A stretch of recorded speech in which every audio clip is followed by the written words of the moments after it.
From Turkey. from Ankara. Okay.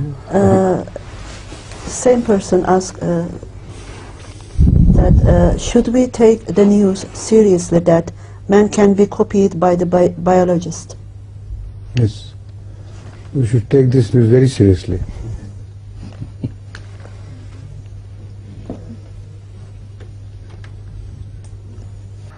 We should take it seriously because it's a very dangerous thing. It's, it's an extremely bad omen for mankind.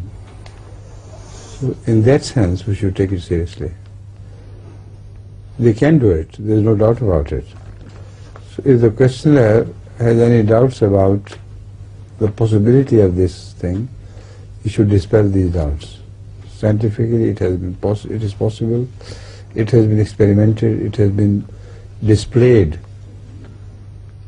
after the complete experimentation. So there is no question of that, there is no question that we should take it lightly. We must take it seriously and we must know it is true. But we must take it seriously in another sense as well. Because this is a very bad omen for the mankind, which is going to be very destructive for the peace of earth.